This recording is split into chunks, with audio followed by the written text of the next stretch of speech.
माझं नाव अपूर्वा दीपक सुतार. मी जोगेश्वरीत राहते. आता मी 9वीत शिकते आहे यशोधाम हायस्कूलमध्ये. आज माझी DMITची टेस्ट झाली आणि काउन्सिलिंग पण पूर्ण झालं. मला DMIT टेस्ट केल्यामुळे पुढे कोणतं करिअर चूज करायचं हे इझी पडलं.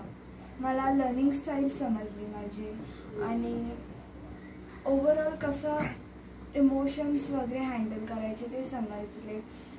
आणि आता हे जे सर आहेत त्यांनी मला टिप्स दिले. त्या टिप्सवर मी आजपासून वर्कआउट करणार आहे पुढे 6 महिन्यांसाठी. मग मला अजून थोडं इझी जाईल पुढे कोणतं करिअर चूज करायचं आहे ते. ओके. सो अपूर्वा, आपण ज्या गोष्टी तुम्हाला सांगितल्या की जे जे तुम्हाला करायचे ते तुम्हाला क्लिअर आहे सगळं? हो, मला सगळं समजलं आहे. ओके. सो ह्याचा फायदा होईल तुम्हाला? हो, डेफिनेटली. ओके. दीपक सर, आपण अपूर्वाची काउन्सिलिंग आज करून घेतली. तुम्ही इनिशिएटिव्ह घेतला दोघा आईवडिलांनी. तर तुम्हाला काय वाटतं, ज्या गोष्टी ज्या कळल्या आहेत त्या बरोबर आहेत, तिच्यामध्ये त्या आहेत?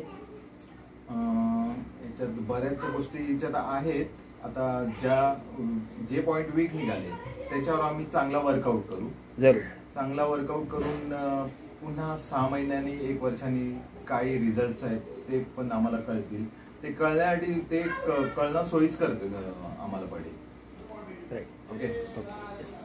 सो मॅडम, तुम्हाला काय वाटतं की ही जी टेस्ट आपली झाली ही बाकीच्या पालकांना पण तुम्ही रेकमेंड कराल का की करणं गरजेचं आहे? मी सांगते की सर्व पालकांनी DMIT टेस्ट आपल्या मुलांची करून घ्यावी. Yes. Okay. Okay. So Apurva, आता आपण ज्या काही गोष्टी सांगितल्या त्या तू फॉलो कर, कॅरी कर. ओके. आणि तुला काही गरज लागली तर पॅशन टीम आहेच. So you can call us any time. तर तुझ्या पुढच्या सगळ्या वाटचालीसाठी तुला खूप खूप शुभेच्छा. थँक्यू. थँक्यू.